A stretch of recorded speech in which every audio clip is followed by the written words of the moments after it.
안녕하십니까. 뉴스 속 날씨 윤유라입니다. 지난해 3월과 7월에 이어서 12월 마지막 주에 일어난 에어아시아 여객기 실종 사건처럼 지난 한 해 유독 항공기 관련 사고가 많이 일어났습니다. 항공기 사고에는 다양한 원인이 있겠지만 특히 예측하기 어려운 기상 변화가 사고의 직접적인 원인이 되는 경우가 많은데요. 자세한 이야기 취재기자와 함께 알아보도록 하겠습니다. YTN 사이언스 양혜영 기자 나와 있습니다. 안녕하십니까? 네, 안녕하세요. 네. 자, 우선 지난 12월 말에 일어난 에어아시아 여객기 실종 사건부터 좀 이야기를 나눠봐야 될 것 같은데 네. 사건 개요부터 간략하게 설명 좀 해주시죠. 네, 이 지난 12월 마지막 주에 있었던 28일이었습니다. 이 말레이시아를 출발해서 싱가포르로 향하던 에어아시아 여객기가 자바의 근처를 지나던 중 갑자기 교신이 끊기면서 실종됐습니다. 이 비행기에는 한국인 승객 3명을 포함해서 승무원과 승객 총 162명이 타고 있는 것으로 알려져 있는데요. 네. 이후 실종기가 마지막 교신을 했던 지점에서 10km 정도 떨어진 자바의 해상에서 시신이 발견된 상태입니다. 근데 이번에 에어아시아 여객기가 그 교신 두절 직전에 항로 변경을 요청을 했는데 이거를 관제탑에서 거절했다고요? 네, 그렇습니다.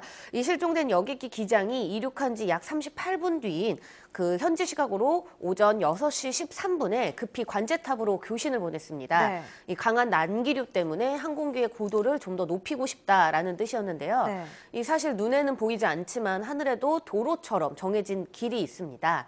이 하늘길, 일명 항로라고 부르는데요. 이 안전한 운항을 위해서 국제 민간 항공기구가 정한 길입니다.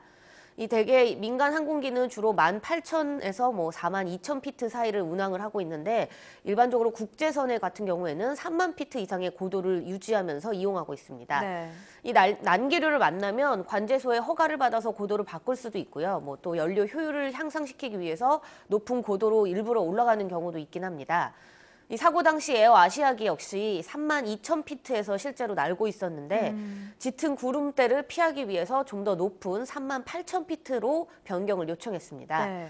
하지만 앞서 말씀하셨다시피 이 당시 관제탑에서는 주변 고도에 6대의 비행기가 운행을 하고 있는 등의 이유를 들어서 항로가 복잡하니 허가할 수 없다라고 했습니다. 이 때문에 실종 여객기는 기존 고도였던 32,000피트를 유지하면서 비행을 했고요. 예. 그러다가 갑자기 이제 연락이 끊기고 교신이 끊기면서 실종이 된 겁니다. 인도네시아 이 기상 당국에서는요, 당시 이 항로상에 있던 정란운이 아주 크게 발달하고 있었는데 아무래도 이 정란운을 만나면서 추락 가능성이 있다라고 이야기한 상태입니다. 네. 말씀하신 것처럼 실종 당시에 여객기가 심한 난기류를 뚫고 운항을 해야 되는 상황이었고 또 뿐만 아니라 항로상의 정란운도 크게 발달이 돼 있던 상황이었는데 네. 그렇다면 기상 변화가 항공기 추락에 얼마나 큰 영향을 미치는 건가요? 네, 앞서 설명해드렸지만요. 이 사고 여객기가 운항 중에 이 앞을 가로막고 있었던 아주 높고 강한 정란운을 만난 것으로 추정이 되고 있습니다. 네. 우선 이 정란운은요, 수직으로 발달한 큰 구름을 이야기하는데요. 대부분은 폭우와 돌풍, 번개를 동반하고 있습니다. 이 항공기가 항공기가 정란운을 지나가게 되면요. 예. 이 기체에 얼음이 달라붙게 되면서 전자기기 등에 문제가 생길 수도 있고요. 또 바람 방향과 속도가 굉장히 심하게 변하기 때문에 중심을 잃기도 쉬운 상태입니다. 이번 사고 여객기가 정란운을 만났다는 이 가상 상황을 가지고 그래픽을 한번 만들어 봤는데요. 함께 보시겠습니다. 네.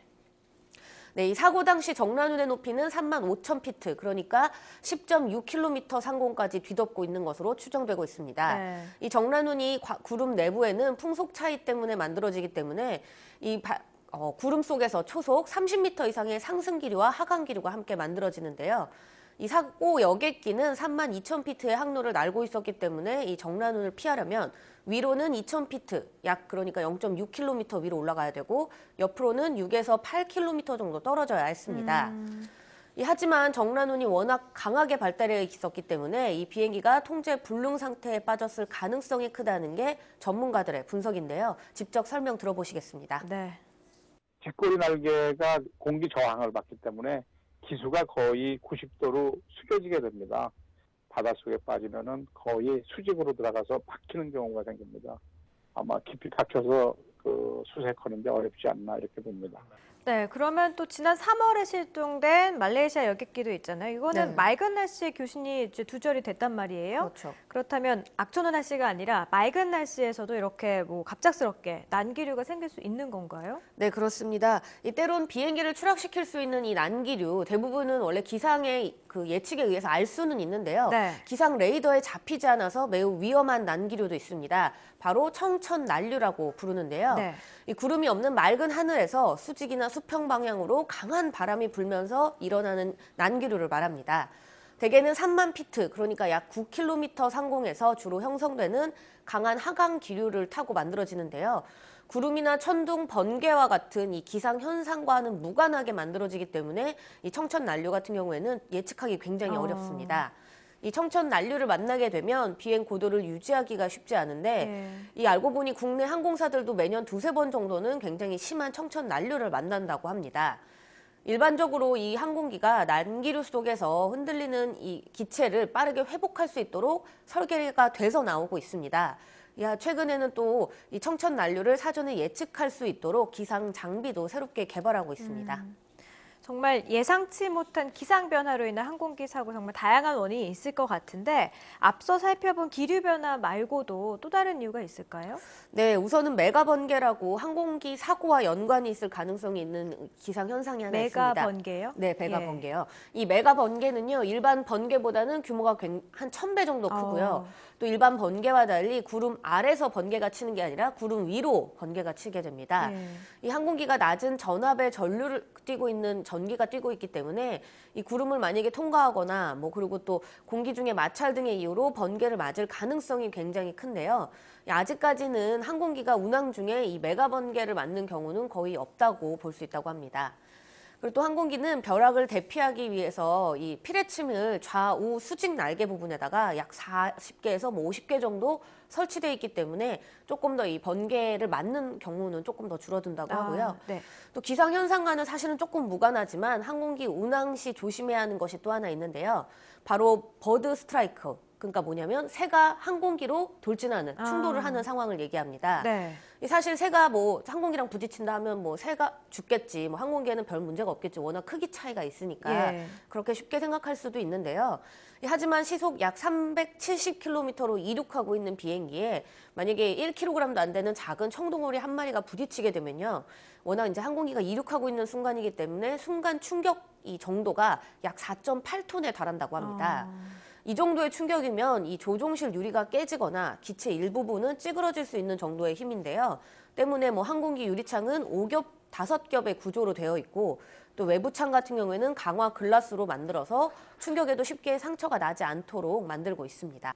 네, YTN 사이언스 양혜영 기자와 함께 알아봤습니다. 고맙습니다.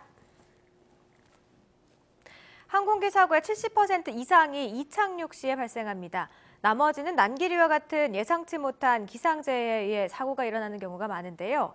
난기류 발생은 사실 자연적인 현상이기 때문에 사전에 막을 순 없는 만큼 정확한 예측을 통해서 난기류 우회 운항 등 다른 방법을 찾는 게 가장 좋을 것 같아 보입니다.